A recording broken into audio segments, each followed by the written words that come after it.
bentuk bakti anak yang paling tinggi adalah ia tetap melanjutkan perbuatan baik kepada teman-teman bapaknya atau teman-teman yang bapaknya berteman baik dengan mereka.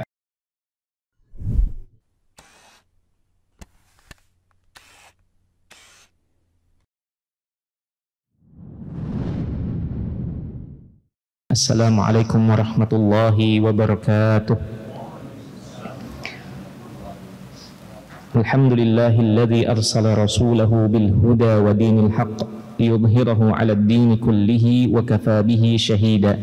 Asyhadu an la ilaha illallah wahdahu la syarika lah wa asyhadu anna Muhammadan 'abduhu wa rasuluh. Allahumma salli wa sallim wa barik ala nabiyyina Muhammadin wa ala alihi wa sahbihi wa man tabi'ahum bi ihsanin ila yaumiddin, amma ba'd. Hadirin jamaah Masjid Baitur Rahman yang dimuliakan Allah, segala puji bagi Allah yang memberikan berbagai macam nikmat kepada kita dan memudahkan kita semua untuk bisa mengkaji kembali kitab Al-Adab Al-Mufrad karya Imam Al-Bukhari rahimahullahu ta'ala. Salawat dan salam semoga senantiasa tercurahkan kepada junjungan kita, suri tauladan kita, Nabi besar Muhammad sallallahu alaihi wasallam beserta segenap keluarga dan sahabat beliau serta orang-orang yang mengikuti sunnah beliau hingga akhir zaman kelak. Jemaah sekalian yang dirahmati Allah, kita kembali melanjutkan pengajian rutin kita dan kita tiba pada pertemuan yang ke-10 atau majelis yang ke-10 dari kajian kita ini, dan kita telah sampai pada bab yang ke-20. Kita telah sampai pada bab yang ke-20. Bab yang ke-20 ini masih mengangkat tema seputar hal-hal terkait berbakti kepada orang tua setelah mereka wafat. Imam Bukhari rahimahullahu ta'ala pada bab ini meletakkan bab ini dengan judul Babu birri man kana yasiluhu abuhu, bab berbuat baik kepada saudara atau teman bapak kita, kepada siapa saja yang bapak kita itu semasa hidup berbuat baik kepadanya. Jemaah sekalian yang dimuliakan oleh Allah, di bawah bab ini Imam Bukhari rahimahullahu ta'ala meletakkan sebuah hadis dari Ibnu Umar atau namanya Abdullah, dari Abdullah bin Umar radhiyallahu ta'ala anhu, di mana beliau menuturkan, marra a'rabiyyun fi safarin, ada seorang Arab kampung pernah menempuh sebuah perjalanan. Fakana Abul A'rabi sadiqan li Umar radhiyallahu anhu. Kemudian bapak dari orang Arab kampung ini dulunya teman Umar radhiyallahu taala anhu. Faqala al-A'rabi, kemudian orang Arab ini, si anak ini mengatakan, alasta ibna fulan. Orang ini bertanya kepada Ibnu Umar, bukankah engkau putra fulan, maksudnya putra Umar? Jadi bapak sama bapak ini temenan. Kemudian setelah keduanya wafat, orang Arab kampung ini pernah safar dan ketemu di perjalanan dengan Ibnu Umar, Abdullah bin Umar ini. Kemudian orang Arab kampung ini bertanya kepada Ibnu Umar, bukankah kamu ini putranya Umar, putranya fulan? Kata beliau, qala bala. Kemudian ia mengatakan atau menjawab, iya. Fa amara lahu Ibnu Umarin bihimarin kana yasta'qibu. Kemudian Ibnu Umar radhiyallahu taala anhuma, apa yang dilakukannya? Orang ini anak dari teman bapaknya semasa mereka hidup. Ibnu Umar radhiyallahu ta'ala anhu dalam perjalanan tersebut, biasanya kebiasaan beliau selalu membawa himar. Himar itu keledai. Jadi fungsi dari keledai ini, kalau Ibnu Umar sudah capek mengendarai ontaknya, beliau pindah ke situ. Nah, jadi waktu itu ada keledai. dibawa sengaja sama Ibnu Umar kalau beliau sedang menempuh perjalanan. Itu dijadikan sebagai tunggangan lain kalau beliau capek menunggangi unta. Nah, di sini dalam hadis ini disebutkan fa amaralahu Ibnu Umar bihimarin kana yastaqibu. Ibnu Umar kemudian menyerahkan dan menghadiahkan himar ini kepada orang Arab kampung tadi, anak dari temannya Umar radhiyallahu taala anhu. Wa naza imamatahu an ra'sihi fa'atahu. Kemudian tidak hanya menghadiahkan keledai ini, seekor keledai yang beliau bawa ini di perjalanan untuk orang Arab tadi, kemudian beliau juga melepas imamahnya. Imamah itu adalah kain yang dililitkan di kepala. Itu imamah. Beliau lepaskan ini dan dikasihkan juga kepada orang Arab Badui tadi atau Arab kampung. Faqala ba'du man ma'ahu. Kemudian sebagian orang yang menemani Ibnu Umar di perjalanan tersebut, mereka mengatakan, "Ama yakfihi dirhaman." Bukankah sudah cukup bagi orang Arab Badui ini engkau kasih 2 dirham saja? 2 dirham saja.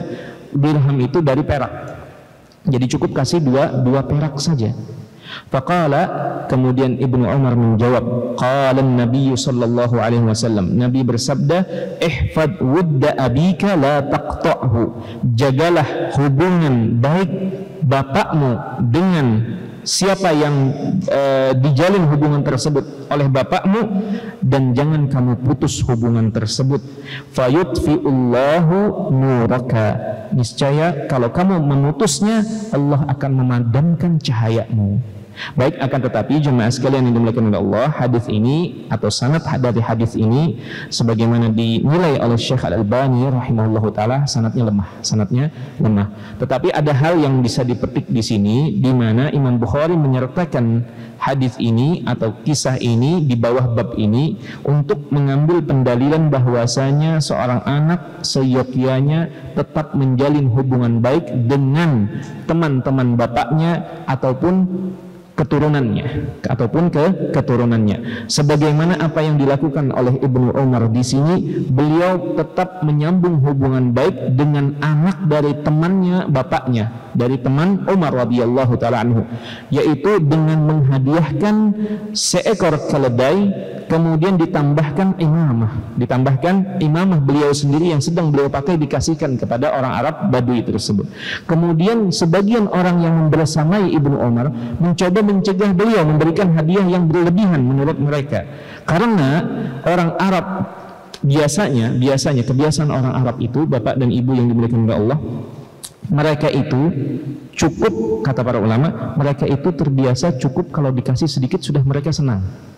Karena orang Arab kampung, orang Arab Badui, mereka tidak terlalu perhatian dengan harta yang banyak atau pakaian yang mewah dan seterusnya. Mereka dikasih sedikit sudah senang luar biasa.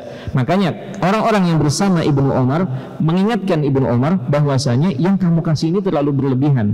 Cukup kasih 2 dirham, dia sudah senang. Dan itu sudah perbuatan baik. Tetapi Ibnu Umar mengatakan, memandang bahwasanya kalau berbuat baik itu jangan setengah-setengah, totalitas. Beliau memberikan keledainya dan juga imamahnya. Mungkin sebagian kita bingung, apa hubungannya imamah kalau kita peci gitu kita kasihkan ke orang. Nah, mungkin harganya tidak seberapa, tetapi itulah salah satu bentuk pemuliaan untuk orang yang kita kasih tersebut, bentuk pemuliaan untuk orang yang dikasih. Baik, jemaah sekalian yang dimuliakan oleh Allah, kita lanjutkan ke hadis berikutnya yang diletakkan oleh Imam Bukhari rahimahullahu taala, yang juga berasal dari Ibnu Umar. Hadis yang kedua, Ibnu Umar radhiyallahu taala anhu menuturkan bahwasanya Rasulullah sallallahu alaihi wasallam bersabda, inna abarral birri ayyasila rajulu ahla wuddi abihi. Sesungguhnya bentuk bakti yang paling utama, bentuk bakti yang paling besar, kata Rasul sallallahu alaihi wasallam, adalah seseorang menyambung hubungan baik dengan teman-teman bapaknya. Derajat hadis ini adalah sahih menurut Syekh Al-Albani rahimahullahu ta'ala. Baik, jemaah sekalian yang dimuliakan oleh Allah, Para ulama menyebutkan terkait hadis ini bahwasanya bentuk bakti anak yang paling tinggi adalah ia tetap melanjutkan perbuatan baik kepada teman-teman bapaknya atau teman-teman yang bapaknya berteman baik dengan mereka. Para ulama menyebutkan di sini seorang anak hendaklah memperhatikan siapa saja teman-teman bapaknya semasa bapaknya masih hidup. Diketahui atau dicari tahu bapaknya biasanya berteman akrab dengan fulan, kemudian jika bapaknya telah wafat, maka anak ini juga jangan lupa untuk berbuat baik kepada teman-teman bapaknya. Dalam rangka apa? Dalam rangka menunaikan kebaktiannya untuk bapaknya. Dalam rangka menunaikan kebaktian untuk bapaknya. Para ulama menyebutkan juga bahwasanya hal ini juga berlaku untuk ibu. Untuk ibu kita. Baik jemaah sekalian yang dimuliakan oleh Allah. Kemudian para ulama memberikan penjelasan yang lain atau kesimpulan yang lain. Kenapa seorang anak hendaklah tetap melanjutkan hubungan baik, menyambung hubungan tersebut dan meneruskan hubungan tersebut dengan teman-teman bapaknya setelah bapaknya wafat. Para ulama menyebutkan di sini karena setelah bapaknya meninggal dunia, maka terputuslah hubungan antara bapaknya dengan teman-temannya. Kemudian sebagai bentuk bakti anak untuk bapaknya, ia melakukan perbuatan baik dan menyambung hubungan baik dengan teman-teman bapaknya, sehingga teman-teman bapaknya tadi berterima kasih dan memuji si anak. Maka hal demikian, kata para ulama, akan membuat bapaknya tenang. Bahkan ditambah apabila teman-teman tadi ketika dikasih hadiah, dijalin hubungan baik, dielangi, mereka akan memuji si anak dan mendoakan atau teringat dengan bapaknya dan mendoakan bapaknya, sehingga ikut kebagian mendapatkan doa dari teman-teman tersebut, bapaknya di alam kubur sana. Ini tujuannya. Ini tujuan kenapa seorang anak tetap ditekankan untuk berbakti dan menjalin hubungan baik dengan teman-teman baik bapaknya sepeninggal bapaknya, agar nanti bapaknya pun tenang di alam kubur sana. Baik jemaah sekalian yang dimuliakan oleh Allah, itu terkait hadis yang kedua yang dibawakan oleh Imam Bukhari. Kita lanjutkan, kita agak banyak baca agar nanti berpindah pada tema yang lain selain berbakti ini. Baik, hadis atau bab yang ke-21. Bab yang ke-21, Imam Bukhari rahimahullahu taala meletakkan judul babu la taqta man kana yasilu abaka fayudfa'u nuruka. Bab janganlah engkau memutus hubungan dengan siapa saja yang berteman baik dengan bapakmu sehingga engkau dipadamkan cahayanya oleh Allah Jalla wa'ala. Kemudian Imam Bukhari rahimahullahu ta'ala meletakkan sebuah asar dari Sa'ad bin Ubadah radhiyallahu ta'ala anhu, bahwasanya ia mengatakan atau bahwasanya bapaknya Ubadah ini menuturkan, kuntu jalisan fi masjidil Madinati ma'a Amrin ibni Utsman. Aku pernah duduk di dalam Masjid Nabawi di Masjid Madinah bersama Amr bin Utsman. Famarra bina Abdullah ibnu Salam. Kemudian lewat atau berjalan di depan kami itu Abdullah bin Salam, muttaki'an ala ibni akhihi. Ia sambil dibopong atau dibantu berjalan oleh keponakannya. Ibnu akhihi itu anak dari saudaranya atau keponakannya. Fanafadha 'anil majlis. Kemudian Abdullah bin Salam ini berlalu begitu saja dari majlis yang kami duduk tersebut, dari kami sedang duduk ini. Kemudian summa atafa alaihi faraja'a alaihim. Kemudian Abdullah bin Salam begitu melewati majlis kami duduk, ia kembali mengarah kepada kami, kembali berjalan ke arah kami. Kemudian faqala ma syi'ta Amr bin Utsman, wahai Amr bin Utsman, lakukan apa saja, silahkan sekehendaknya. Kemudian ia mengatakan hal ini 2 atau 3 kali. Kemudian ia berpesan setelahnya. Fawalladzi ba'atha Muhammadan bil haqqi innahu lafi kitabillahi azza wa jalla.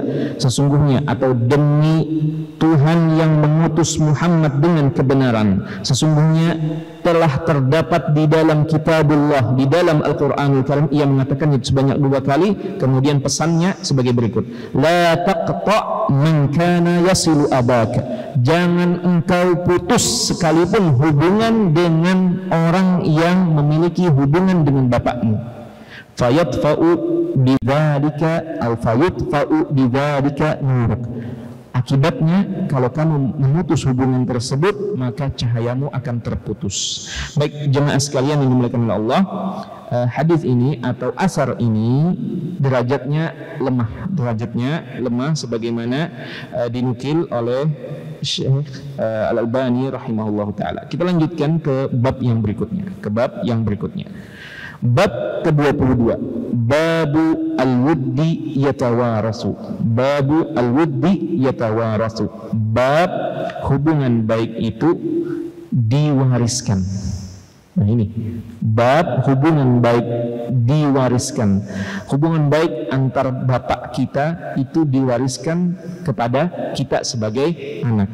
Di sini Imam Bukhari rahimahullahu taala menyebutkan atau menukil sebuah hadis dari salah seorang sahabat Nabi sallallahu alaihi wasallam. Tidak disebutkan siapa nama sahabatnya.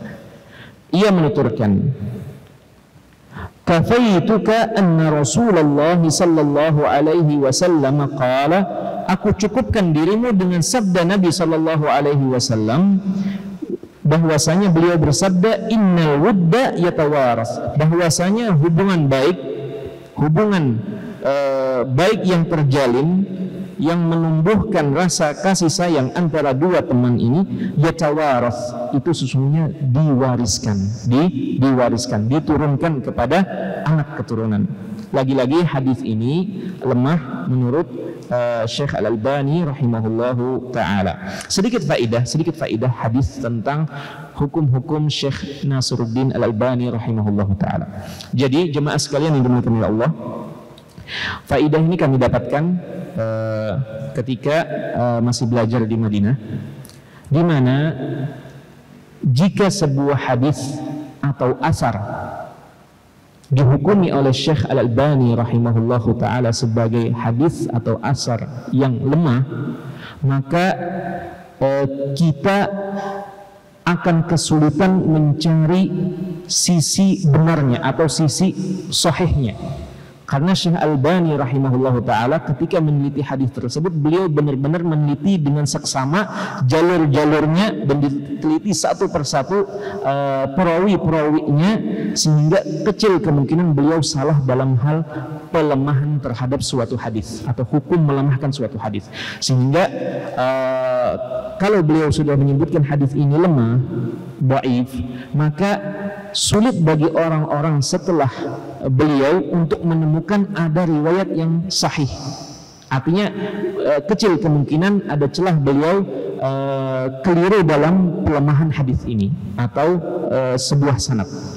Nah, berbeda sebaliknya kalau beliau menghukumi sebuah hadis itu sahih atau hasan, maka sebagian orang-orang yang konsen di bidang hadis terkadang menemukan kelemahan dalam jalur-jalur tersebut.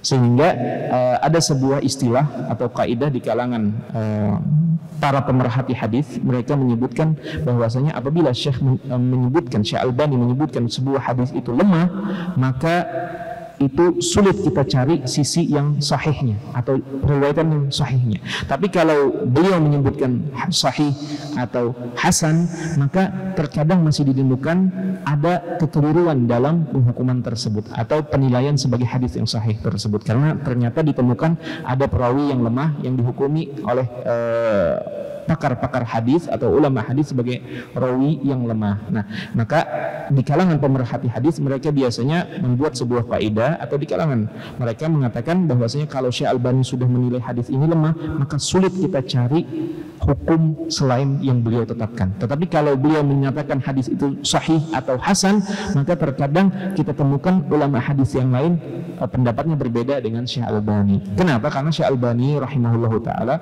dengan ilmu beliau terkait ilmu hadis dengan begitu luas, menghabiskan puluhan tahun hidupnya dalam meneliti hadis-hadis Nabi sallallahu alaihi wasallam, beliau tidak lepas sebagai seorang manusia yang terkadang juga bisa salah, karena maksum itu, keterjagaan dari kesalahan itu adalah ada pada para nabi saja, Tetapi kalau beliau menghukumi sebuah hadis itu betul-betul lemah, maka beliau betul-betul telah mempelajari jalur-jalur periwayatan hadis tersebut. Nah, makanya di sini beliau menyebutkan bahwasanya hadis atau asar dari salah seorang sahabat Nabi Shallallahu Alaihi Wasallam ini lemah. Baik, kita lanjutkan ke bab yang berikutnya, bab 23. Babun la yusammi rajulu abahu wala yajlisu qablahu wala yamshi amamahu. Bab seseorang tidak memanggil nama bapaknya langsung, dan tidak duduk mendahului bapaknya, dan tidak berjalan di depan bapaknya. Kemudian Imam Bukhari rahimahullahu taala meletakkan satu hadis dari Abu Hurairah radhiyallahu taala anhu, bahwasanya beliau mendapati ada dua orang lelaki, kemudian beliau bertanya kepada salah satunya. Abu Hurairah radhiyallahu taala anhu bertanya, "Ma hadza minka?" Jadi ada dua orang lelaki, Abu Hurairah bertanya kepada salah satunya. Kata Abu Hurairah, "Siapa ini? Apa hubungannya denganmu?" Kepada salah satu dari laki-laki ini, disebutkan di sini Abu Hurairah ini punya pandangan yang tajam. Artinya beliau melihat ini ada hubungan dengan satunya, bukan hubungan pertemanan, tetapi ada hubungan, beliau memprediksi ada hubungan darah. Maka dia bertanya kepada salah satunya, "Siapa ini atau apa hubungannya denganmu?" Kemudian lelaki yang ditanya ini mengatakan, "Abi, ini adalah bapakku." Kemudian Abu Hurairah radhiyallahu taala anhu berpesan kepadanya, "La tusammihi bismihi."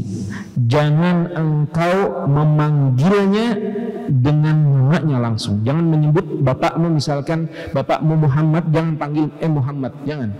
Karena itu menunjukkan kurangnya adab anak kepada bapaknya. Wala tamshi amamahu, dan jangan kamu berjalan di hadapan bapakmu atau duluan di depan bapakmu. Wala tajlisu qablahu, dan jangan kamu duduk sebelum bapakmu duduk. Dan sanad ini dinilai sahih. Baik, jemaah sekalian yang dimuliakan oleh Allah, kita kupas hadis ini, hadis yang sahih ini atau asar sahih ini dari Abu Hurairah radhiyallahu taala anhu. Di sini Abu Hurairah berpesan kepada sang anak agar jangan memanggil bapaknya dengan namanya, dan jangan berjalan di depannya, dan jangan duduk sebelumnya. Itu dalam rangka memuliakan sang bapak, Akan tetapi para ulama memberikan catatan, apakah sama sekali tidak boleh kita berjalan di hadapan bapak kita?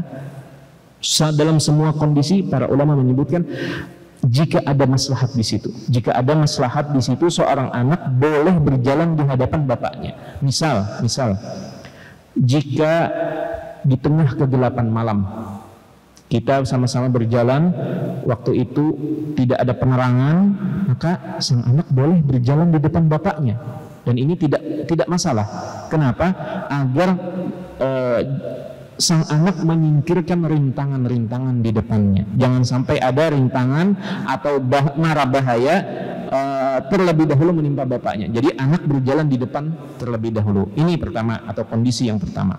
Atau jika seandainya jalan itu terjal atau medan dari sebuah jalan itu sulit untuk dilalui, maka sang anak duluan untuk mengetahui mana jalan yang berpotensi mendatangkan bahaya untuk bapaknya, misalkan tergelincir atau licin dan seterusnya. Maka dalam hal ini atau dalam kondisi seperti ini, sang anak diperbolehkan berjalan di depan bapaknya. Dalam kondisi yang selain ini, maka sebagai bentuk bakti anak kepada orang tuanya adalah ia tidak berjalan di hadapannya atau di depan orang tuanya. Baik, jemaah sekalian yang dimuliakan oleh Allah, kita lanjutkan kepada bab yang 23. Bab ke-23. Babun hal yukanni abahu. Bab apakah seorang anak boleh memberikan kunyah kepada bapaknya atau menyebutkan kunyah untuk bapaknya. Kunyah ini jemaah sekalian yang dimuliakan oleh Allah adalah seperti Abu Umar, Abu Hafs, Abu Abdullah, Bapak Muhammad, bapaknya Umar misalkan, atau bapaknya Utsman. Kalau di kita biasanya abahnya Anu ya, atau umaknya Anu ya. Nah, itu sebenarnya juga ada di dalam budaya Arab. Di dalam budaya Arab yaitu kunyah, namanya kunyahnya, dengan menggunakan kata abu atau untuk perempuan ummu. Nah, jemaah sekalian dimuliakan Allah, apakah seorang anak boleh jika tidak boleh dia menyebutnya langsung dengan nama bapaknya seperti bapaknya Umar, dia memanggil Umar atau menyebutkan tentang bapaknya Umar misalnya, atau ada jalan lain untuk anak untuk menyebut nama bapaknya? Maka di sini Imam Bukhari rahimahullahu taala menyebutkan setelahnya bab apakah boleh seorang anak menggunakan kunyah untuk bapaknya, untuk penyebutan bapaknya. Nah, ini ada sebuah hadis atau sebuah athar dari Ibnu Umar, di mana salah seorang yang membersamai Ibnu Umar namanya Syahr bin Haushab rahimahullahu ta'ala, beliau pernah keluar bersama Ibnu Umar. Kemudian Salim, disebutkan Salim ini adalah salah satu putra dari Abdullah bin Umar. Kemudian Salim ini mengatakan, as-salah ya Aba Abdurrahman, salat atau sudah tiba waktu salat wahai Abu Abdurrahman. Abu Abdurrahman ini adalah kunyahnya Ibnu Umar. Ibnu Umar. Jadi sang anak ini kan tadi jangan memanggil dengan nama bapaknya langsung kan, maka memanggil dengan kunyahnya Abu Abdurrahman. Nah begitu. Baik, tetapi athar ini sanadnya juga lemah. Kemudian setelah itu Imam Bukhari rahimahullahu taala juga membawakan riwayat yang lain atau asar yang lain juga dari Ibnu Umar radhiyallahu taala anhuma. Ia berkata, lakin Abu Hafsin Umaru qada, akan tetapi Abu Hafs Umar telah memutuskan perkara ini.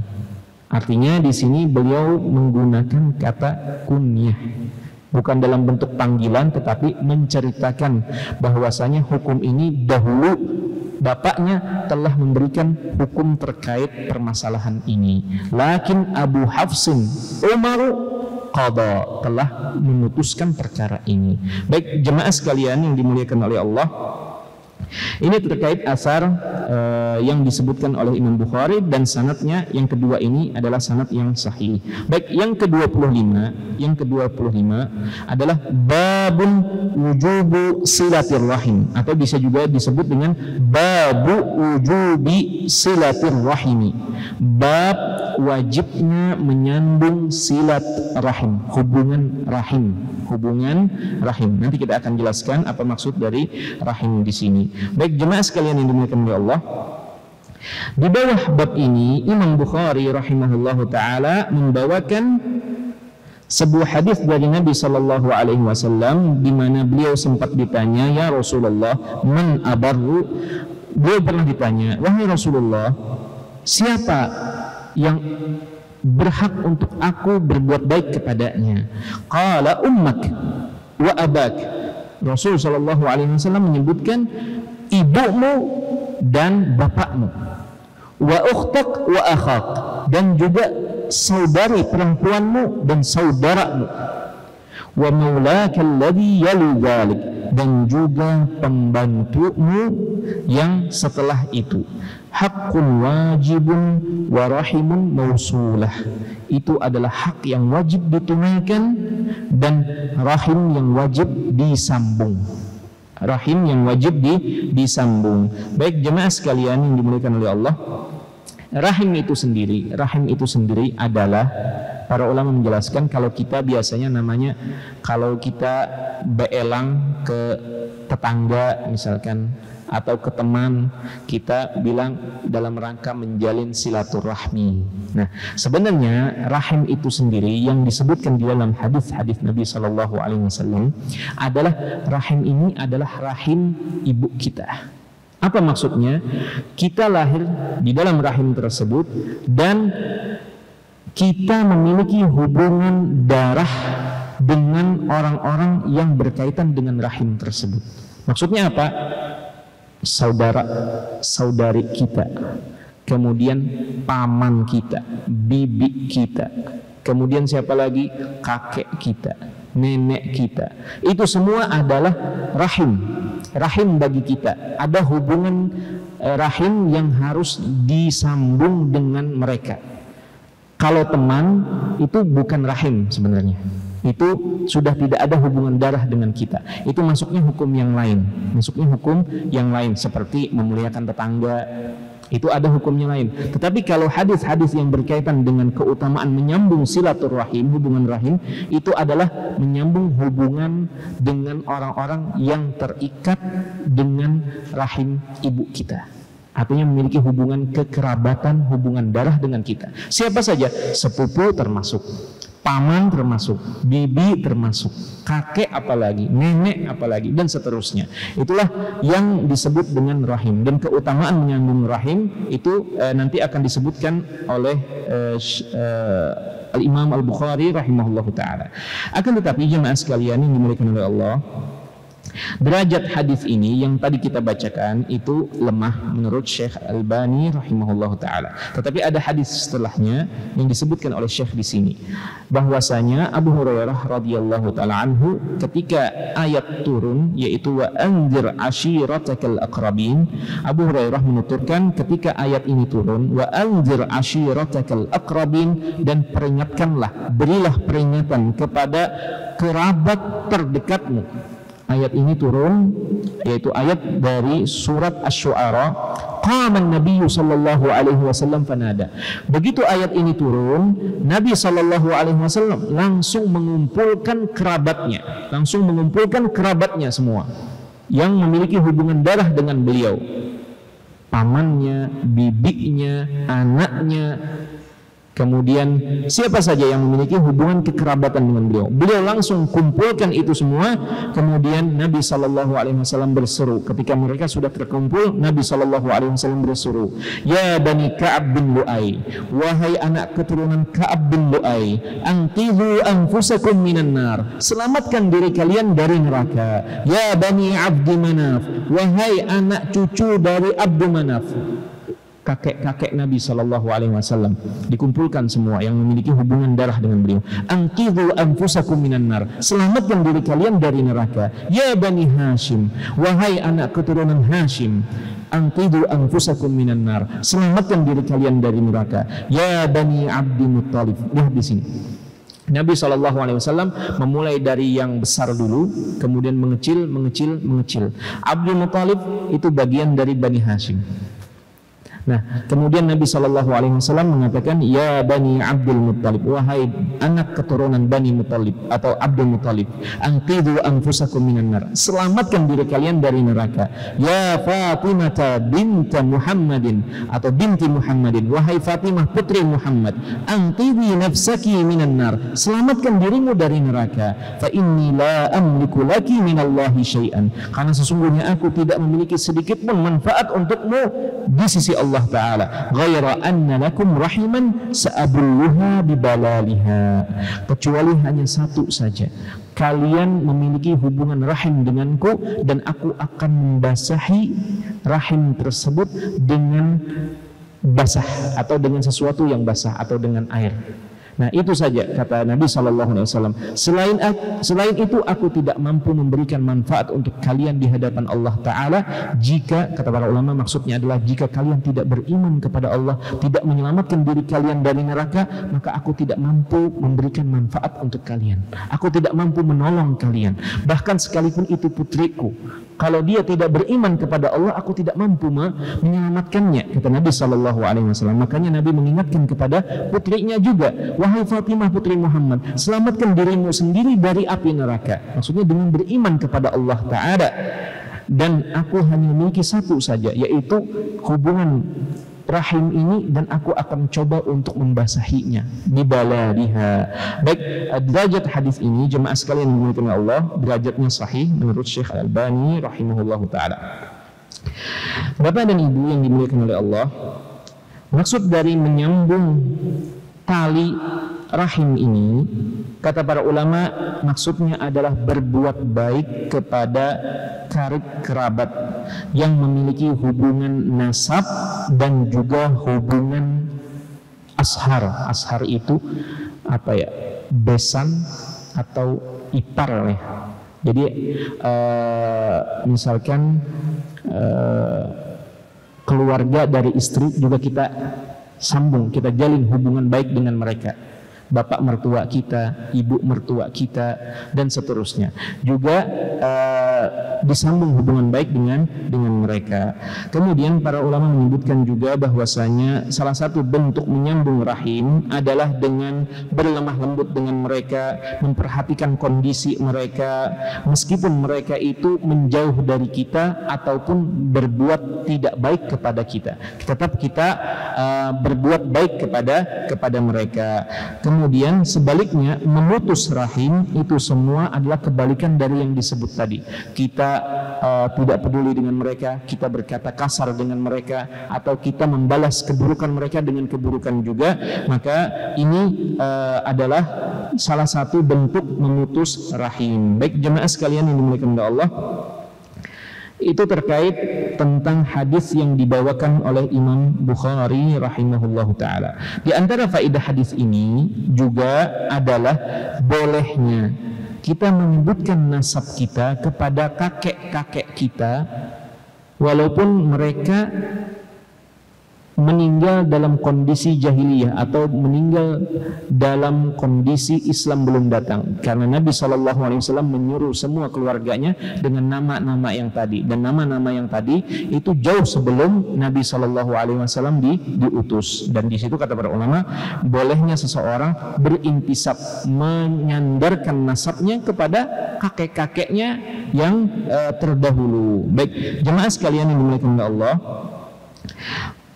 kemudian di antara faedah yang disebutkan oleh para ulama terkait hadis ini, kenapa Nabi Shallallahu Alaihi Wasallam memfokuskan dan memprioritaskan nasihat atau peringatan ini terlebih dahulu kepada karib kerabat mereka sebelum orang lain.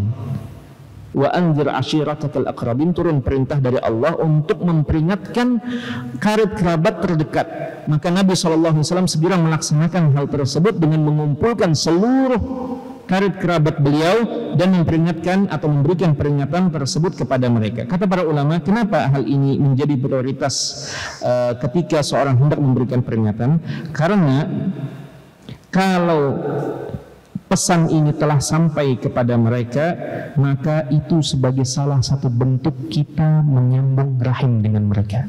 Kita berbuat baik kepada mereka, kita memberikan apa yang bermanfaat untuk mereka di dunia maupun di akhirat.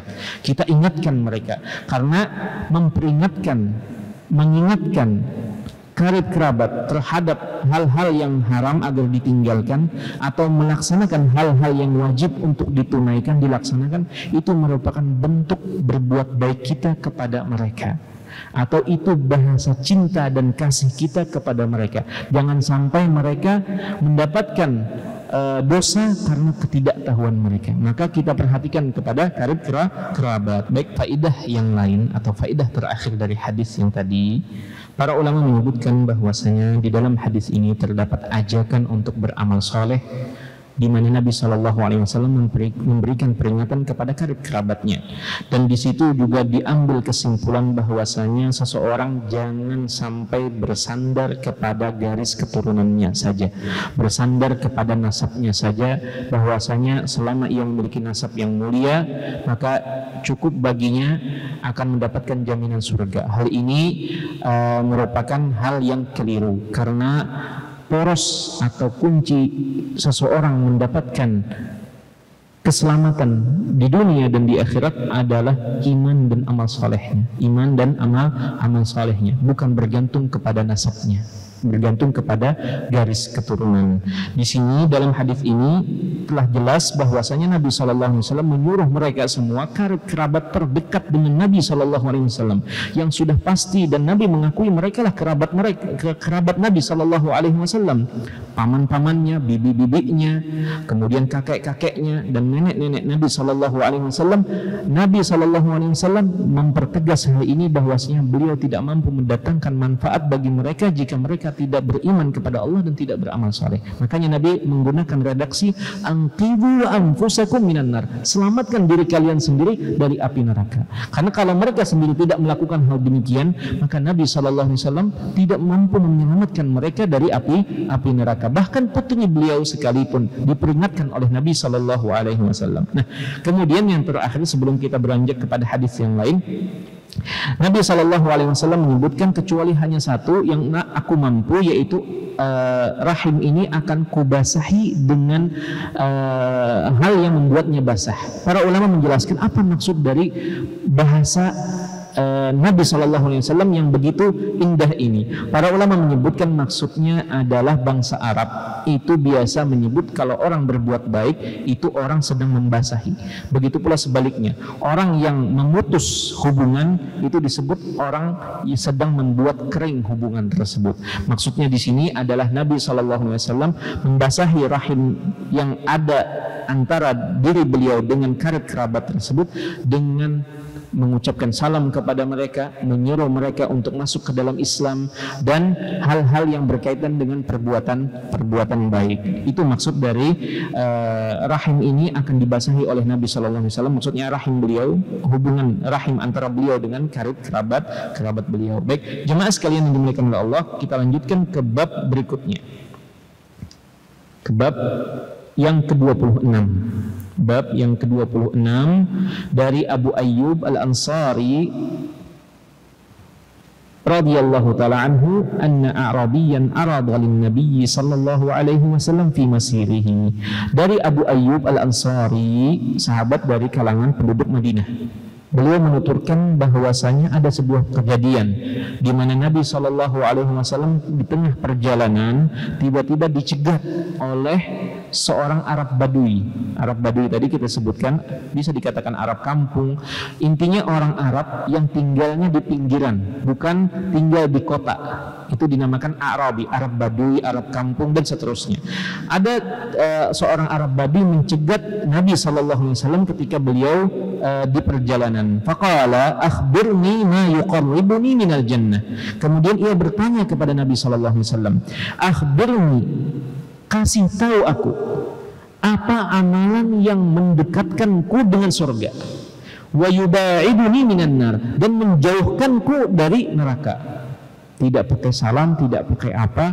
Namanya orang Arab Badui itu mereka hidup dalam apa adanya, tidak pakai basa-basi, tidak. Mereka A dikatakan A, B dikatakan B.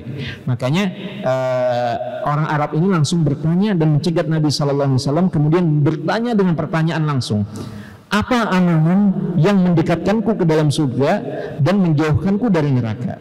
Qala, kemudian Nabi SAW menjawab, ta'budullaha wa la tusyriku bihi syai'an. Engkau sembah Allah Ta'ala dan jangan menyekutukan Allah sedikit pun. Itu akan mendekatkanmu ke dalam surga. Kemudian yang kedua, Nabi SAW menyebutkan wa tuqimus shalah, dan engkau mendirikan salat. Mendirikan salat, tidak hanya melaksanakan salat tetapi betul-betul menegakkan salat. Maksud dari menegakkan salat adalah menunaikannya pada waktunya dan juga dengan tuntutan dalam salat tersebut, mulai dari rukun-rukun salat, wajib-wajib salat, sunnah-sunnah salat ditunaikan seperti itu. Kemudian watu zakah, engkau, kata Nabi SAW, menunaikan dan mengeluarkan zakat. Watasiru ar-rahim, dan engkau menyambung hubungan rahim. Dan ini yang menjadi pendalilan Imam Bukhari terkait bab yang ini, bab silaturrahim, bab hubungan atau menjalin hubungan rahim. Hadis ini jemaah sekalian yang dimuliakan oleh Allah adalah hadis yang sahih. sebagaimana disebutkan oleh Syekh Al-Albani rahimahullahu taala. Baik jemaah sekalian yang dimuliakan Allah, dari hadis ini diambil faedah bahwasanya seseorang hendaklah mengikuti atau mencontoh apa yang dilakukan oleh Arab Badui ini. Kalau ingin mencari amalan, carilah amalan yang paling bagus. Jangan bertanya tentang amalan-amalan yang sederhana. Cari amalan yang paling kuat, yang paling berpotensi memasukkan kita ke dalam surga Allah Ta'ala.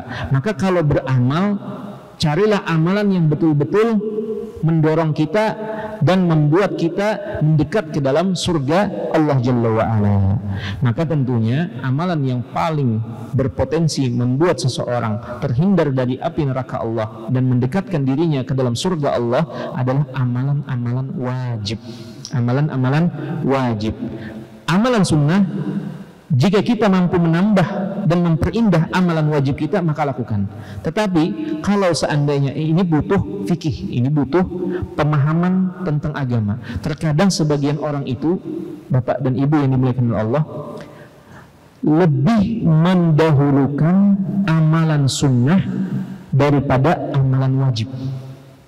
Dan itu terkadang terjadi, bukan hanya terkadang, sering kali terjadi di kalangan kaum muslimin. Seringkali terjadi di kalangan kaum muslimin. Dan ini sungguh ironi. Amalan ini bersifat sunnah, tidak wajib, tetapi lebih dikedepankan, lebih didahulukan daripada amalan wajib. Dan itu banyak sekali terjadi di tengah kaum muslimin. Contohnya banyak sekali.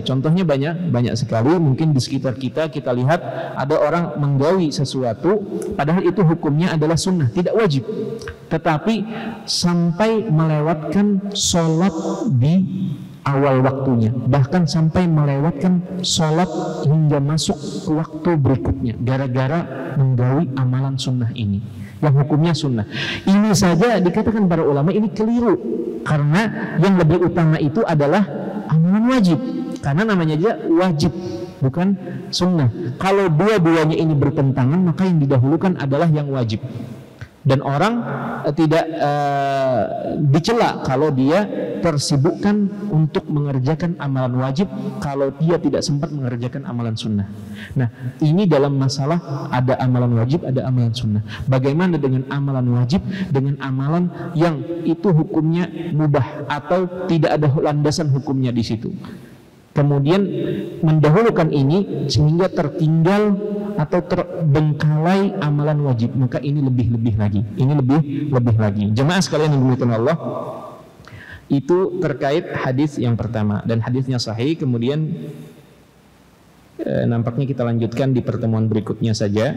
Kita akan lanjutkan masih di bab menjalin hubungan atau menyambung hubungan silaturahim. Baik, itu terkait tentang bab ini, dan akan kita lanjutkan pada pertemuan berikutnya faidah-faidah dari hadis-hadis yang diletakkan oleh Imam Bukhari pada bab ini, bab yang ke-26. Kita akan berhenti di sini dan akan kita lanjutkan pada pertemuan berikutnya. Semoga Allah Ta'ala memanjangkan usia kita dan memberikan kepada kita kesehatan untuk bisa kembali mengkaji dan duduk sama-sama di majelis ilmu seperti ini. Dan kita juga berdoa kepada Allah Ta'ala di penghujung majelis ilmu ini, semoga Allah Ta'ala menjaga dan melindungi kaum muslimin dimanapun mereka berada, mereka yang ditindas, mereka yang dizalimi. Allah Jalla wa'ala melindungi mereka, memberikan rasa aman bagi mereka, dan memberikan derajat tertinggi, pahala yang besar bagi mereka yang meninggal dalam kondisi ditindas oleh musuh-musuh Allah Jalla wa'ala. Amin ya rabbal alamin. Kita tutup dengan doa kafaratul majlis. Subhanakallahumma wa bihamdika asyhadu an la ilaha illa anta astaghfiruka wa atubu ilaik. Assalamualaikum warahmatullahi wabarakatuh. Terima kasih. Jazakumullah khairan wa barakallahu fikum. Video ini dibuat atas partisipasi dari donasi Anda. Semoga menjadi amal jariah bagi Anda semuanya.